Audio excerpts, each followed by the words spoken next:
Hello, and welcome to the BYU Family History Library webinar series. We're glad you could join us today. I'm Olivia Tuller, and I'll be your host for this webinar. If you have technical difficulties during the webinar, please use the chat box and I can address your concerns. You are welcome to use the chat box during the webinar for comments, insights, and questions. However, all questions will be addressed at the end of the presentation. Our next webinar is on August 25th with Carlos Iturralde. He will be giving a presentation entitled Meet Your Hispanic Ancestors Through Our Colonial Archives. If you would like to access a previous webinar, please visit our webinar index on our website or search on our YouTube channel. All of our webinars are recorded and uploaded by the following Monday for your convenience. We also post links to recordings and other updates on our Facebook and Twitter accounts. For today's webinar, we are pleased to hear from Kathryn Grant, who will be giving a presentation on understanding intended identity, the key to fixing and avoiding problems in family tree. Before we begin, here is a little bit about Kathryn. After years on the sidelines, Kathryn began doing family history. Somewhat to her surprise, she discovered that she loved it. Her specialty is helping new family historians find success and maybe even avoid some of the mistakes she's made. Kathryn teaches Sunday classes at the BYU Family History Library and presents at other family history events. Her column on family history ran in the Nauvoo Times for about a year and is still available online. In addition, she's a regular contributor to the Family Search blog. Kathryn works as a technical writer and instructional designer with a focus on usability and process improvement. Her current work assignment includes developing training used on mobile devices. Besides family history, she loves uplifting music, thought-provoking books, and fresh raspberries. If Kathryn is ready, we will turn the time over to her. So I am super excited about this webinar today. It's on a topic that has actually taken me a number of years to understand and probably quite a few mistakes and bungling through things. And when I finally kind of figured out this concept, it has made a huge difference for me. So I'm hoping by sharing it with you that it will also be helpful to you. So, what have we got on the schedule today? Our first topic is what is intended identity, and then we'll talk about why it's important, how you determine it, and then we'll have some actual examples of determining intended identity. I do need to say at the beginning of this presentation that if I were to create a scale that had beginning on one side and intermediate in the middle and advanced on the other side, it would probably fall between intermediate and advanced. So I just wanted to be really clear about that up front to set expectations. I still am going to try to explain it as clearly as possible, but looking back, if I had heard this information as a beginner, I think I would have felt a little, if not confused, at least overwhelmed. And so but then of course, we all start as beginners and then we build our skills, and the things that seemed overwhelming as a beginner become less overwhelming as we progress, right? And so I just wanted to say that if you are a beginner and you listen to this and go, oh my goodness, this is just, I'm feeling overwhelmed, then I wanted to say that's totally understandable. Just take it for what it's worth and maybe come back and revisit it later when you feel like you've built your skills and so forth. And also, as Olivia said, we'll be taking questions at the end of the webinar. So anything that doesn't seem clear or that you'd like additional information on, please do feel free to submit those questions and we'll do our best to answer them. Another little comment before we dive into the content is I wanted to be very clear about the scope of this webinar. So in the subtitle, I did say that this information will help people who are trying to untangle or avoid problems, messes in family tree. But the webinar is not going to focus on actually fixing the sticky problems. Rather, it's going to show how knowing a person's intended identity makes it easier to fix those problems correctly. And if you would like to learn more about fixing sticky problems, we actually have a whole webinar on that topic that kind of walks you through step by step and goes over some of the gotchas to be careful about. This link is a live link, and I can actually post it in the chat at the end if that would be helpful to people. But then also, you can just go out to YouTube and do a search for fixing sticky problems in Family Tree, and it should come up. If it doesn't, try adding my last name to it. Try Grant at the end, and hopefully that'll bring it up for you. So, with that being said, let's talk about what intended identity is. So, when somebody creates a person's profile in Family Tree, they always intend the profile to represent a certain human being. This is the intended identity. So, for example, on the left hand side of the screen, you're seeing the profile or the person page of my second great grandfather, Joseph Aminadab Quibell. When his profile was put into the system, it was intended to represent the person or the human being who was known in life as Joseph Aminadab Quibell. He was born 1844 in Navanby, Lincolnshire. He was married to Rebecca Bingham Newton, etc., etc.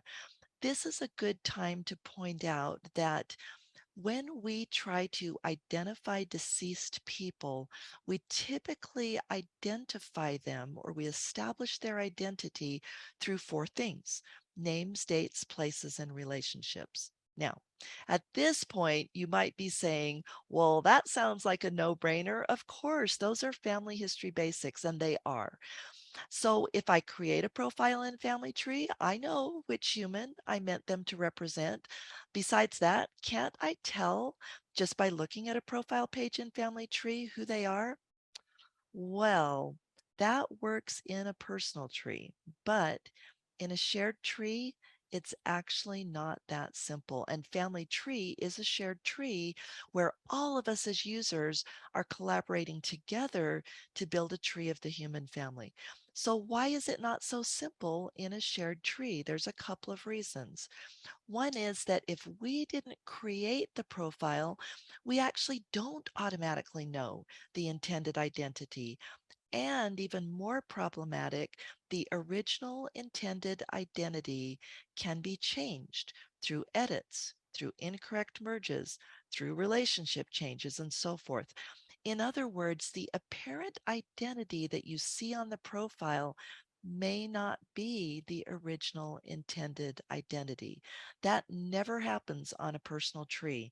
Well, I shouldn't say never, but I think it would be very, very rare, but is actually surprisingly frequent in a shared tree.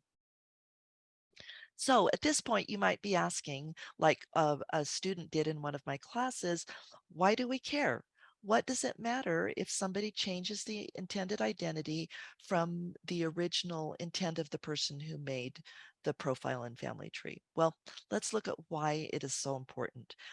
Whenever people participate together in an activity, no matter what the activity is, some degree of shared understanding is essential to avoid confusion. So we've got a couple of examples over here on the right-hand side. Our system of roads and traffic and driving only works because we have agreed as citizens and drivers on certain things. We agree that in this country, in the United States of America, we will drive on a certain side of the road. In other countries, they may agree to drive on the other side of the road. We have speed limits, we have traffic lights, we have these shared rules that enable us to drive relatively safely. And usually, when there is an accident, it's because some type of rule has been violated at some point. Another example is actually when we try to communicate with each other in a conversation.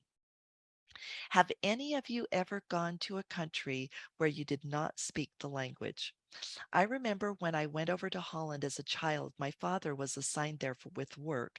So we went to the Netherlands, and I remember hearing people talk in Dutch around me. And I did not know Dutch. I was a young kid. And I just remember how confusing it was and how isolating it was. I heard sounds, but I could not interpret them. I could not make sense of them. So, in order for us to communicate, we have to have a shared system of language. Well, it's the same in working in family tree. Same with working in family tree. In order to collaborate meaningfully in a shared tree, such as family tree, we must be able to agree on which human being each profile represents.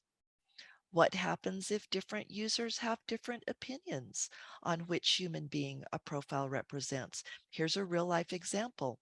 One user thought that this profile ending in CKX is for a Francis Bescaby born in 1734 in the little parish of Cranwell, Lincolnshire. But another user looked at the same profile. He decided that it must be for a Francis Bescaby born in 1739 in Harmston, also in Lincolnshire. What happened? We ended up with a profile that we can't tell who it's really about.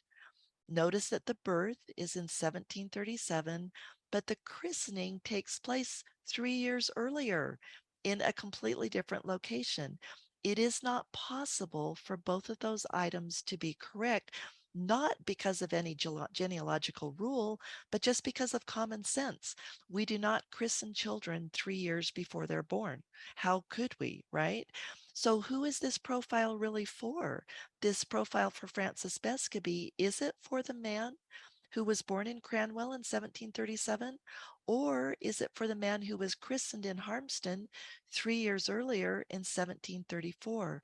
We actually can't tell by looking at this page. If we don't consider intended identity, there's a very good chance that we'll end up with conflicting information, uncertain identities, and even hidden identities in the case of bad merges. If we don't know the intended identity of a profile, we're building on shifting sand. We can't really tell without some kind of a baseline, without some kind of trustworthy starting point. We can't tell which vital information is right. We saw that in the Francis Bescaby record.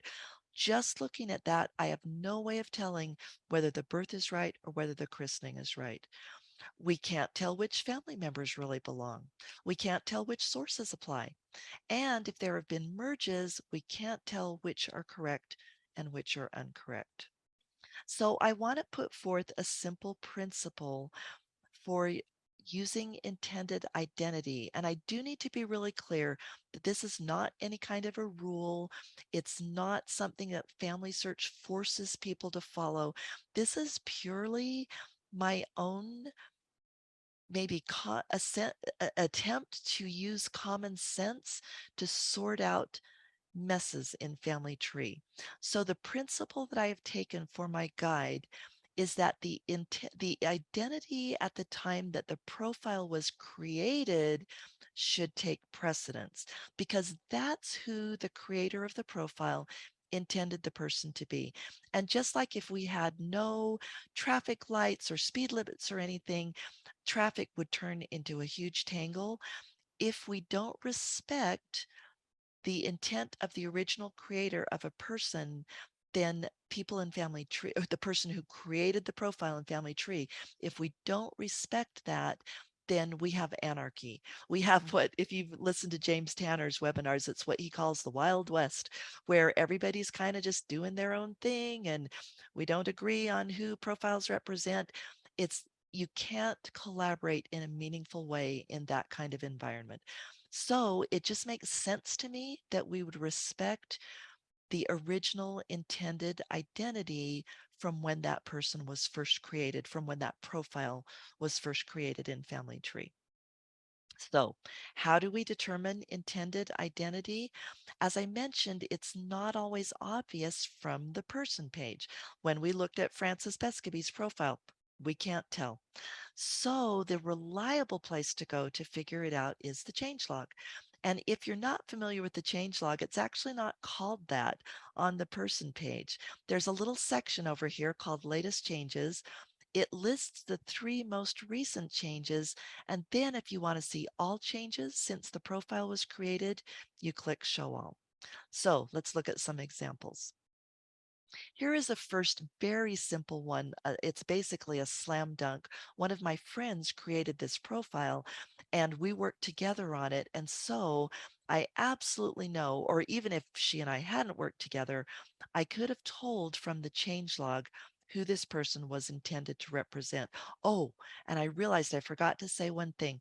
The changelog is in reverse chronological order, which means that the newest entries that are at the top and the oldest are at the bottom. So in order to see the original creation information, you have to scroll clear to the bottom of the changelog. So that's what I did in this case. And my friend Jenna, when she created this person, she intended them to be the woman named Lottie Crossland. This woman was born about 1884 in Rotherham, Yorkshire. Her father, and this we found out by research, by looking in the census and other records, her father was George Henry Crossland and her mother was Kathryn Fox. So this is a really clear-cut example. A user creates a profile and family tree, documents it very well, says these are the key relationships and dates that help us know who this person is, and then of course sources are added to justify that. Let's look at another one. This one is almost the same. It's pretty straightforward. In fact, it's Lottie's mom, but there's a difference in it that I'm going to point out. So we can see from this record that it was intended, or from this profile, it was intended to represent the woman named Kathryn Fox, who was born about 1846 in Stockport, Cheshire. Her father is Edward Fox. Her mother is Rosie Rowland. But there's another thing that is important to be aware of. Notice that it says that Family Search was the contributor of this information in 2012. Well, what that actually means is that this profile came over from the previous system, which was called ironically new.familysearch.org. And some of you may have used that system. I mention this because sometimes people think that because it says Family Search is the contributor, that Family Search has vetted this information. And that is actually not the case. As Ron Tanner explained it, and some of you may know, he's the amazing product manager of Family Search. He explained that when these names came over from New Family Search, they didn't have permission to list all of the users that had contributed information. So rather than go through the hassle of getting the permission or violating privacy or whatever, they just stamped Family Search as the contributor on all those names that came over from the old system, from new.familysearch.org. So whenever you see a name that came over in 2012, which is when Family Tree started, contributed by Family Search, I have never found an exception to this rule. It has always been a name that has come over from New Family Search. So just wanted to point that out as a helpful little tidbit of information. Okay, with those two basic examples under our belts, let's go back to our friend Francis Bescovy. So I've gone into the changelog and I've scrolled down to the bottom to see what his key information was when he was first created in the system. Well, actually, for one thing, his last name was spelled a little bit differently. That's not too much of a concern though, because back in at this time period in England, many people, many of my ancestors were not educated, they were not literate. And so the clergyman would write down the last name however he heard it, however he felt it should be spelled. So we've got the name Francis Bescovy, it works phonetically. The christening is 1734 in Harmston. Notice that there is absolutely no evidence of a birth. There's nothing. That birth was not included in the original intended identity. We do have a father named Francis, and we have a mother named Mary, but that was it for the original intended identity. Well, you may be asking then, where did that birth date come from? I wondered the same thing. So I looked in the changelog. Fortunately, you can't see it on the screen, but over here there is a filter panel. And if you click filter, it will allow you to filter by lots of stuff, including birth. So I clicked birth to filter by birth, and I discovered that the birth information was added later. Notice that the record was originally created in May of 2018. Then somebody came along in July of 2018 and did a merge with another profile, and it added the birth information, which, as we said, cannot possibly be correct because it makes the christening take place before the birth. So this is strong evidence that this merge was not correct, but it does tell us how the birth information got in there, and it tells us that it is suspect, that there's a problem there that we need to sort out.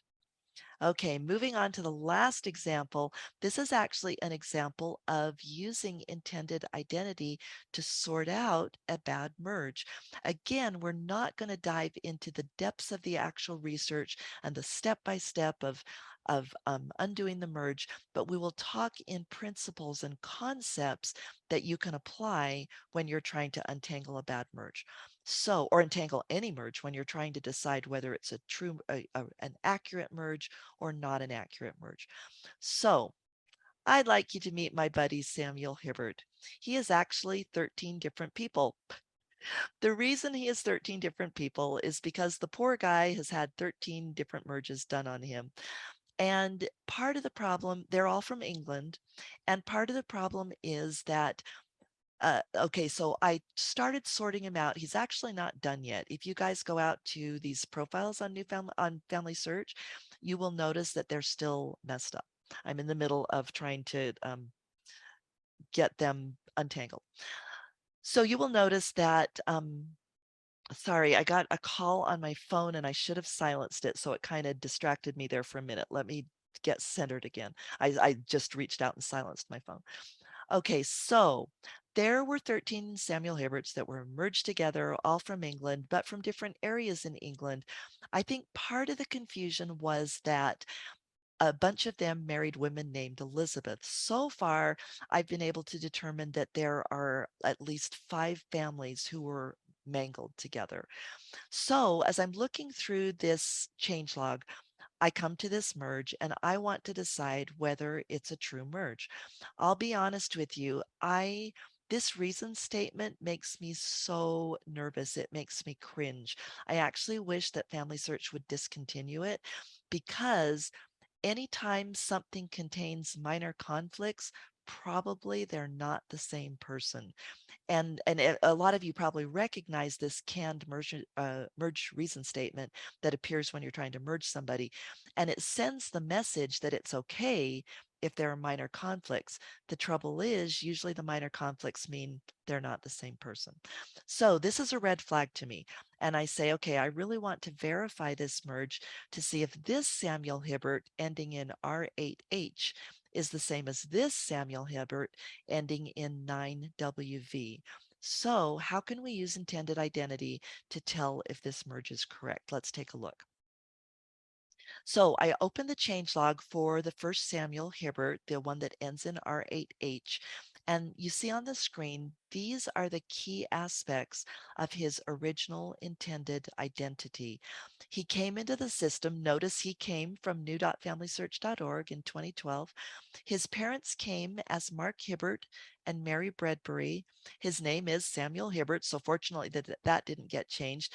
You might say, well, probably the name wouldn't get changed. You'd actually be surprised. On one of my great grandfathers or something, they actually merged together 2 of his wives. Some user merged together 2 of his wives with completely different names. I mean, they were so obviously not the same person, and yet the merge was done. So the name actually did end up changing from one name to another. But in this case, the name did not change, fortunately. And we've got an exact christening date and location. So 1830 in Cheshire. We've got a death date and we've got an exact birth date. So this is actually really good intended identity information. This really does identify this Samuel Hibbert pretty uniquely. So let's look at the next Samuel Hibbert, the one ending in 9WV. His information is not any place near so complete. at least in the beginning. He came over from new.familysearch.org. The only relationship he has is to his child, Samuel Edward Hibbert.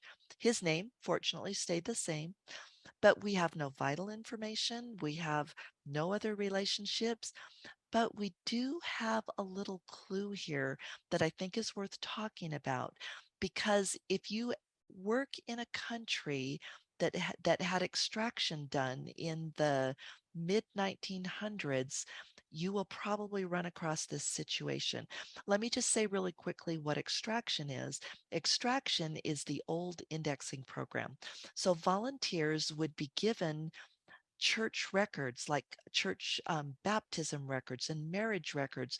They would write down this information just like we do for indexing, and or did. Now it's mostly being, or a lot of it's being done by machines, but even just a year or so ago, we would type that information from the historical record, and then Family Search would put that on their website to make the record searchable. Well, the same thing back in the extraction days. People, volunteers would write down this information from marriage records or whatever. And then that information was, a lot of it was added to Family Tree. It was actually done for the purpose of temple work for members of the Church of Jesus Christ of Latter-day Saints, but it also provided a great service because it put those people into the tree. It helped them be in the shared tree where we could work on them and build out their families and so forth. So, the way that I can tell that this was very likely an extracted record is that English marriages at that time would often just list the father, they would not list the mother. And so this is actually taken from, so we've only got a father here, we've only got a marriage. Oh, and the other thing is they would not list vital information for the parent because the bride and groom were the important thing, right? They'd list the bride, the groom, their marriages, and their fathers and their fathers' occupations. So this record apparently came from the marriage of Samuel Edward Hibbert, and his father Samuel was listed as the father of the groom, and that's how this record came to be in Family Tree. I hope that makes sense, you guys. If it doesn't, please ask a follow-up question and I'll try to explain it more clearly. The bottom line is right now, all we know about this Samuel Hibbert is that he is the father of a Samuel Edward Hibbert who was born in 1863. And actually, we can easily get the birth of Samuel by clicking on this person link right here, but it doesn't show up right in the change log. So at this point, this is actually all that we know. So a lot of times when people are trying to decide whether to merge two people, they will ask themselves, are these the same people? That's the right question to start out with, but it's much too broad and it's very hard to answer.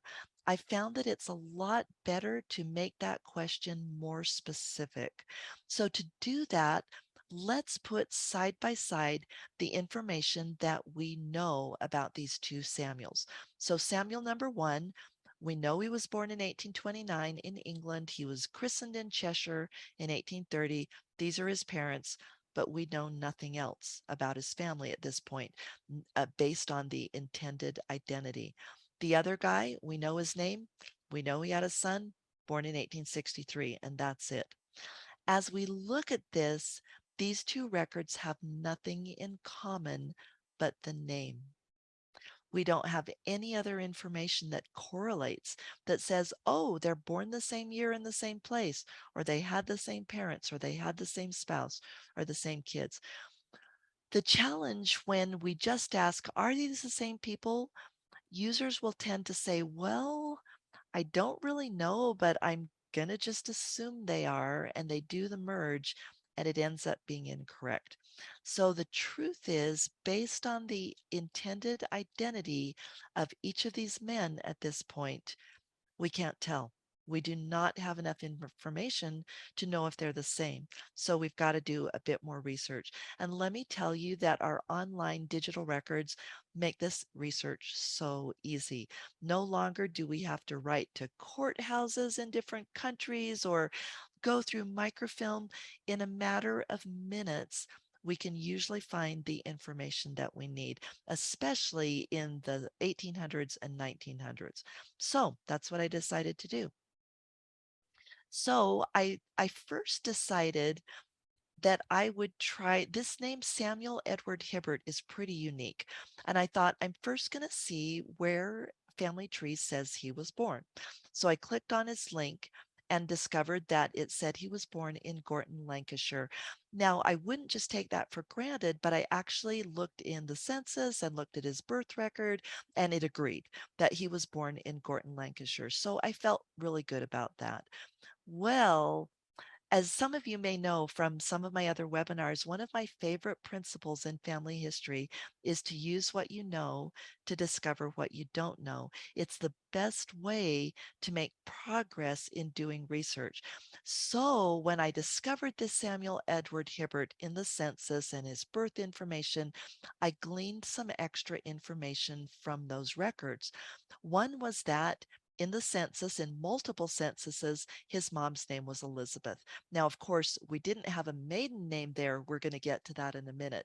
But also in multiple censuses, his dad was born about 1826, also in Gorton, which makes sense, excuse me, because they were a family and lived in the same parish and raised their family there.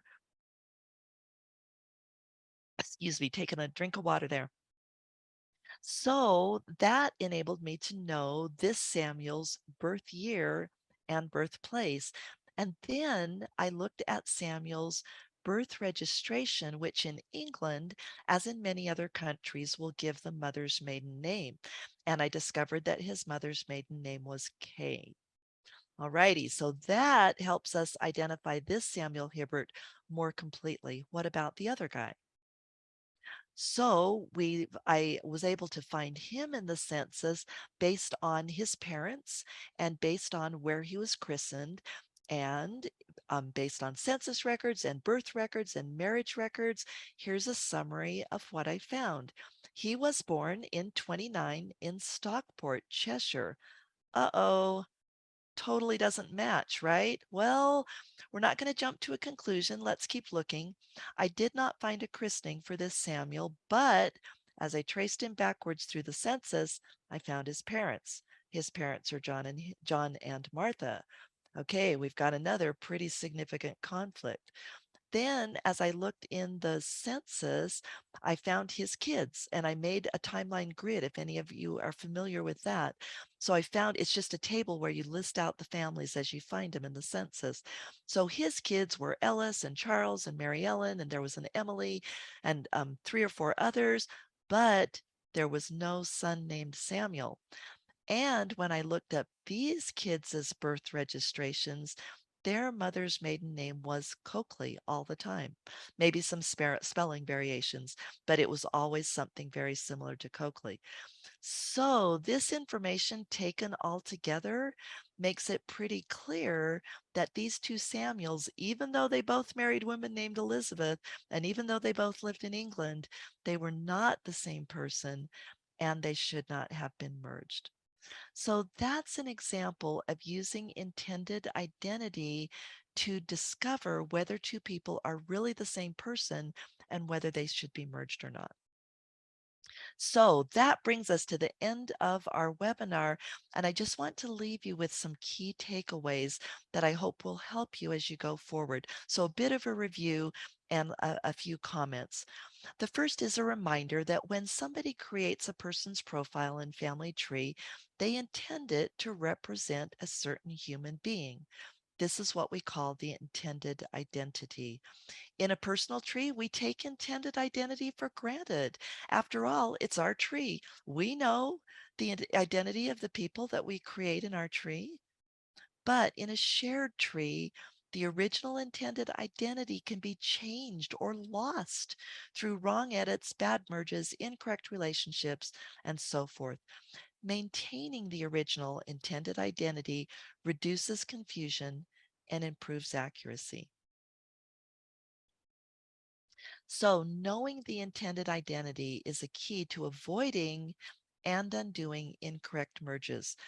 The best way to determine the intended identity is to use the earliest information in the changelog. That will be the most accurate. It will tell you what the creator of that person intended. The minor exception to that is for those records that came over from new.familysearch.org.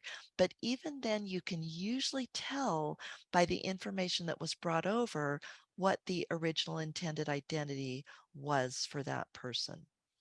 Now, I can imagine that as some people are watching this webinar, listening to this webinar, they have one of two reactions. One is, wow, oh my goodness, this is so helpful. I'm going to use intended identity. I've used the changelog before, so I'm comfortable with this. This is great. The other reaction could be, oh my goodness, this seems like a very difficult and onerous thing to deal with. I would rather do photos and stories. I would rather do different things than wrestle with undoing bad merges and what is the intended identity, et cetera, et cetera. One is not right and the other wrong. They're both perfectly legitimate reactions because we're working in a shared tree and everybody can find a thing to do which fits with their interests and what they enjoy. And so if you don't love ferreting out this kind of stuff and untangling messes or analyzing whether two people should be merged, that's not a problem. That just means find things to do that you would love to do. And for those of us who love doing this kind of thing, then we can do this kind of thing. So I want to be very clear that determining intended identity is not any kind of a requirement or policy. It's not a mandate from Family Search. All it is just one more way to be confident that you're doing accurate work in Family Tree. So if it's helpful to you for that, then great. And if it's not, then I would say focus on other things that are of greater interest to you and that fit with your goals and your plans. So that brings us to the end of the webinar. Oh, no, it doesn't. I had one last point to make. So if you are thinking about merging two records, but you don't know their intended identities, it's actually better not to merge because in my opinion, I used to think that duplicates were the biggest problem in Family Tree. I've changed my mind. I've decided that incorrect merges are the biggest problem in Family Tree. In other words, when we merge two people together and they don't really represent the same human being, because those merges tend to snowball over generations and they just result in massive confusion for users in Family Tree. So I feel like it's actually better to not merge if you're not really comfortable that both the people are the same. So I hope that helps. And that really does bring us to the end of the webinar today. Olivia, do we have any questions that came up that we need to ask or answer? I think we have one from Gordon in the Q&A. Yeah. He says, is there any way we can see changes made before 2012, or can someone at Family Search get the info for us? There were some bad combinations before 2012 as well. I have found a couple I'm sure were incorrect. Oh my goodness, Gordon, that is such a fantastic question. The simple answer is no, unfortunately. And a group of us one time in a presentation or meeting or something with Ron Tanner actually asked him this, and he understood and empathized with our desire to see like the bad combinations that might have been done in new.familysearch.org. But he said the complication of bringing that information over into Family Tree was just un, undoable. Like it would have taken years to make it work because the two systems are so different. They have different architecture. So the simple answer is no, it's not possible. But and this again on remember that scale of beginning to advanced, I would put this probably in the um, more towards the advanced side. Some of you may have heard the term International Genealogical Index. That was actually a predecessor to new.familysearch.org. So that was where we used to go to look at information on our families. The a lot of the information as it appeared in the IGI, they call it IGI for short, International Genealogical Index. And all that stuff was just, all that stuff eventually did end up in Family Tree. Most, I should say, most of it ended up in Family Tree. But the information as it appeared at the time is actually found in the genealogies section on Family Search. So if you go to, you know how at the top of the Family Search page, there's a couple of menus, and the top menu has an option for search. And one of the options on the search menu is genealogies. So if you go into genealogies, you can actually bring up names from the old IGI. Sometimes, Gordon, you can use information from the IGI to help you determine the original intended identity, which can help you determine if tangles were made in new.familysearch.org or even an earlier system. And again, that's really like an advanced kind of thing. Most people will not want to hassle with that. But if you are a kind of person who loves diving into that type of thing, and Gordon, I think you are actually, Gordon and I are cousins. But if for any of you who do enjoy that type of thing, we actually have a webinar on the IGI. So you can go to the webinar index. I would just Google it and search for a webinar on the topic of the International Genealogical Index. So I hope that helps, Gordon. I know it's probably not an entirely satisfactory answer. It would be so much better if we said, yeah, you could see all the information and use it to untangle the mess. But the best we can do is the IGI. So thank you for asking. Okay, Elkins, I see, put a very good question in the Q&A as well. But if duplicates are not corrected, we cannot request the name to do ordinance work. So what's the best policy for that? Great question, because we do want to be careful about duplicates. Duplicates from new.familysearch.org actually do not show up in family trees, so to speak. Oh dear. Okay, so mangled records can show up. So I see where you're going with that. You can kind of deduce that there might be a duplicate based on a mangled record. And so this information pertains to members of the Church of Jesus Christ of Latter-day Saints who are trying to get temple work done. What you can actually do is contact support and have them help you figure out what ordinances were done for what people, because the ordinances are stored in a separate database. So they're able to actually see what was done for those people, even if the record got messed up in Family Tree. So I hope that that is helpful. Hopefully you can use that information. And a lot of times, if you see a duplicate, this is the other thing I wanted to say. A lot of times the duplicate will have nothing to do with a bad combination from new.familysearch.org or problems in the IGI. It will actually be a problem in Family Tree. And so you just solve the problem in Family Tree to fix the duplicate, and then you can reserve the work. So Elkins, thank you very much for asking that question. It looks like we do have a comment in the chat from Cindy. She Yeah. says, if you decide not to merge, I like to leave a note in person in question. Oh, that's a great suggestion. Yes, I totally agree with Cindy's suggestion. If you decide not to merge, but you have reason to believe that they might be the same person or something, or you discover they're really not, two people are suggested as a duplicate, but they're not, you can mark them not a match, but still sometimes that doesn't stop people from merging. And so creating that note on the collaboration tab of the person page is a super good idea to help other users know what to do. And these uh, slide decks are all just I consider them to be in the public domain. So everybody is welcome to copy them. The only restriction I put on them is that you may not use them if you're going to charge other people money. Like if you're going to charge somebody money to watch a webinar that you give based on my presentation, then I ask you not to use it for that, because I want to keep this information free for everybody. So that's the only restriction. But other than that, you're welcome to save a copy of the presentation, tweak it, use it in your own teaching, use it for your own reference, whatever it might be. So let me go ahead and pop that into the chat.